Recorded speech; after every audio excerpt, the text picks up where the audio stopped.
Hey everybody, welcome back to PWTB. Next up, we have our first guest of the day. We have Denton. Denton, how you doing? What's going on? I'm doing pretty good. How you doing, Jake? I'm doing great, thank you. And Denton is my high school buddy. We used to play baseball together. What can you tell us about that, and what can you tell us about your experience playing baseball? I met baseball was something that I started playing way before I can remember. And it was something, my dad played it, his dad coached him growing up, and then once me and my brother got to the age where we could play, my dad did the same thing. So, it was definitely something that I bonded with my dad over and my grandparents over that. I think I grew as a person, really. Um, Met a lot of people that I still, talk to today, still having interactions with. And, I met one of my buddies, my good friend, unfortunately, is not with us, Michael. He was sort of a mentor for me. I met him through baseball. And it kind of just kept growing. Once I got to being older, like 10th, 11th, 12th grade of high school, I started kind of becoming a leader of the team just because I've Mm. been with the team for so long. Like I've been playing with me and Jake's high school since I was, well, how old would I have been in the seventh grade? Like 13, 14. So, and there were a lot of in and out moving parts of that too, because I think we had four head coaching changes in my 6 years and two athletic director changes. So, me alongside a few other people were the constants in that. So I kind of had to step up, get the new players acclimated, kind of coach them up a little bit along with the other coaches. Um, and I had to help them in school too, to kind of getting the grades, making sure they're eligible, trying to get them recruited. So it definitely helped me as a person overall, I do believe working with so many individuals, different personalities, coming from different backgrounds and stuff. And yeah, I mean, just helped me grow a lot. Dang, I think I was part of that second athletic director change because the coach came over to us. It came over to me and said I couldn't play because of eligibility credits, and we had to get that all figured out. And then finally, I was able to play. So, Yeah. um, let's go over that COVID year in 2020. I only got to play 4 games, doubleheader at Clark Central and the doubleheader at Cedar Shoals. Yeah. What was your experience like doing that? Because you were on varsity, I was on junior varsity because I had just gotten to that school. Um, You know, what you it was tough because, we were just about to start off our region schedule. We were feeling pretty good, came off of a doubleheader win. Um, I was kind of trying, my recruitment process was going. I was trying to get up and go to, I was, Young Harris in Georgia was looking at me. They're in North Georgia, Hiawassee.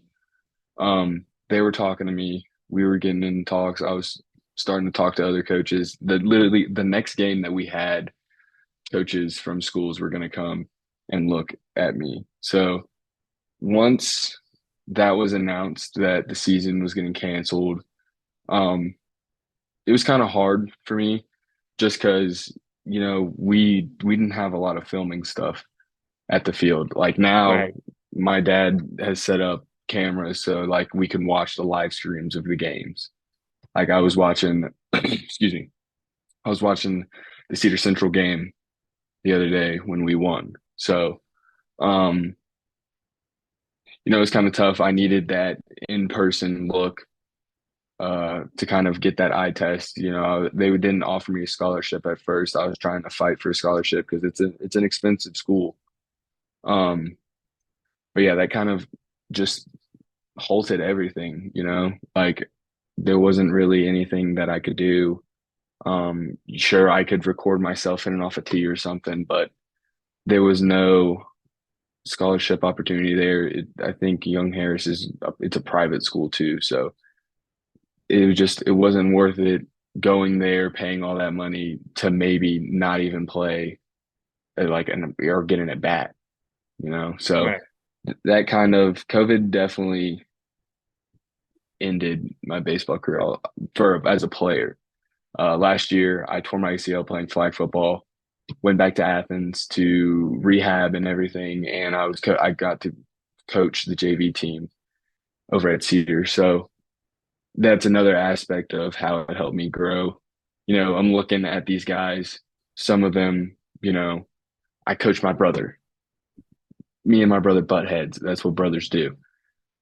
But the other players, like they still look at me as, oh, that's Denton, the player, you know.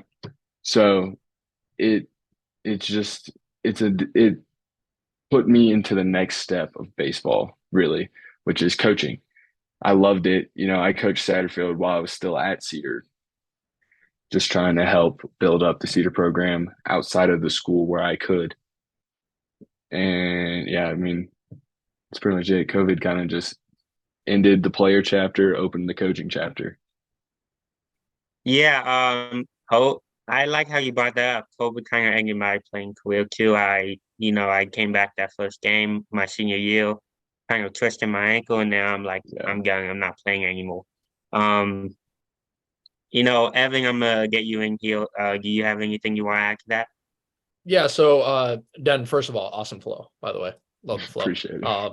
But second of all, so you were talking a lot about your personal experience, like transitioning out of high school, maybe considering playing baseball, not ending up to someone who may be on the brink now that COVID's over, so they don't have to worry about that. To someone who may be playing baseball and on the brink, like they're not an all-star, but they don't suck. Like they're being, seriously considered. What advice would you give them? You know, what I would do, like I would stay back with some players if I didn't have PT after practice, I would stay back, kind of work. Definitely get a camera on you. Even if that's not going on like your field level account or anything, going on Twitter or anything, it helps you break down your mechanics. So like for me, I would record myself and my other players and watch like swing path and where your body's starting and where you're opening up. So just really like it sounds boring, but getting technical is really where it's going to help you. Like, and it's not like FWAR and like those analytics and stuff. Just like your body mechanics, like doing the stuff you need to keep your body right and getting to the point where you want to be. And then once you get to where you want to be, like set a standard, then you got to go up from there and there. And there's always somebody who's going to want to help you. Yeah. Like no matter what, even if you don't have that many people around you, like there's YouTube, Twitter, Instagram, TikTok now. Like there's so many different platforms where you can learn and grow from. And it's not even like you don't have to put yourself out there. You don't have to like reach out to anybody. Like there's so many different platforms where you can pick up on stuff. You can look up, oh, why am I missing low in the zone? Why am I getting under the ball so much? And like that's like if you dip your shoulder, you're gonna be popping up.